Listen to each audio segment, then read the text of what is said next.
লালন শাহকে নিয়ে গবেষণার জন্য 2016 সালে বাংলাদেশে আসেন ফ্রান্সের নাগরিক দেবোরা কিউকারম্যান। সাধুসঙ্গ, তাদের জীবনযাপন এবং বাউল সম্রাট ফকির লালন শাহ সম্পর্কে জানার আগ্রহে কুষ্টিয়ায় আসেন তিনি। কুষ্টিয়ায় এসে লালনের জীবন দর্শন উপলব্ধি করতে গিয়ে আর নিজ দেশে ফিরে যাননি ফরাসি এই নারী।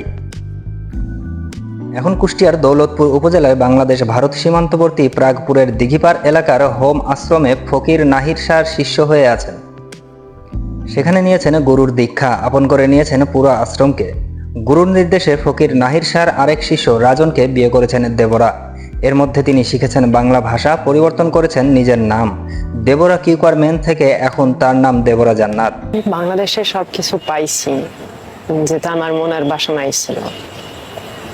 এখানে একজন গুরু পেয়েছি, একজন সঙ্গীকে পেয়েছি। প্রাগপুরের দিঘিপাড় এলাকার তিনতলা একটি বাড়িতে রাজন আর দেবরা দম্পতির সংসার। মাঝে মধ্যে ফ্রান্সেও যান দেবরা। 2007 সালে যুক্তরাজ্যের লন্ডনে কিংস বিশ্ববিদ্যালয় থেকে সামাজিক বিজ্ঞানে স্নাতক করেছেন দেবরা।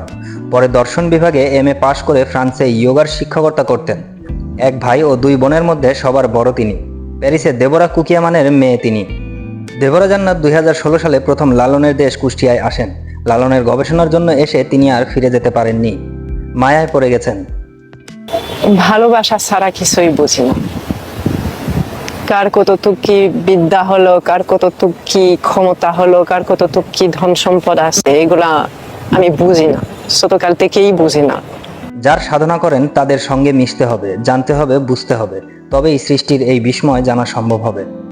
ধর্মের চেয়ে সাইজির কাছে মানুষ বড়। ধর্ম কিংবা জাতপাতের মধ্য দিয়ে নয়, ঈশ্বরকে পেতে হলে, তার সন্তুষ্টি অর্জন করতে হলে জানা দরকার সুপথের সন্ধান।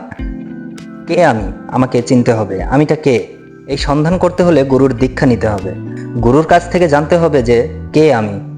মানুষ বুঝতে হবে, কিন্তু কোন মানুষ? কেমন মানুষ? সে মানুষ দেখতে কেমন? সেই মানুষের সন্ধান করতে এই দিঘিপাড়ে তিনি। ফরাসি টোনে স্পষ্ট বাংলায় দেবরা জান্নাত বলেন, সংসার হলো সমাজ, সংসার হলো ঘর। এই চিন্তা চেতনা থেকে ঘর সংসার করতেই গুরুজির শিষ্যকে বিয়ে করেছেন। মিছে এই ঘর বাড়ি, মিছে টাকা করি, মিছে দৌড়াদৌড়ি করি কোন আশায়? দেখিলাম এই সংসার ভোজবাজি প্রকার। বাউলদের জীবনাচরণের প্রশান্তি খুঁজে পেয়েছেন আর বাংলার মাটি ও বাতাসকে খুব আপন করে নিয়েছেন। দেবরা জান্নাতকে 2017 সালের দিকে বাবা আর ভাই দেখতে এদেশে আসেন। তারা অনেক পছন্দ করেন এখানকার মানুষ ও প্রকৃতিকে। এই দেশের মানুষরা অনেক সহজ সরল, অনেক ভালো, তাই তারাও কোনো আপত্তি করেননি। সে প্রায় 6 বছর ধরে এখানে আছেন। দেবরা জান্নাতের স্বামী রাজন বলেন, বিদেশি হওয়া সত্ত্বেও দেবরার সঙ্গে আমার খুব ভালো মিল। আমরা দুজনেই সুখে আছি আর সে আমার খুব খেয়াল রাখে। দেবরা ফ্রান্সে আর ফিরতে চায় না।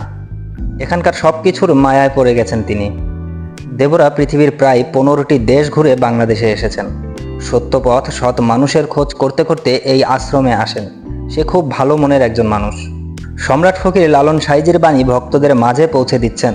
জাতপাতের বিধান নেই, মানুষই যেখানে প্রাধান্য পায়, এমন হেম আশ্রমে ভালো মানুষকে বুঝে জীবনের বাকিটা সময় বাংলাদেশেই কাটানোর আশা দেবরা জান্নাতের। এই মাটিতে, এই বাতাসে, এই সংস্কৃতিতে আমি যেটা পেয়েছি, যে শিকড় লাগানোর একটা মাটিকে পেয়েছি।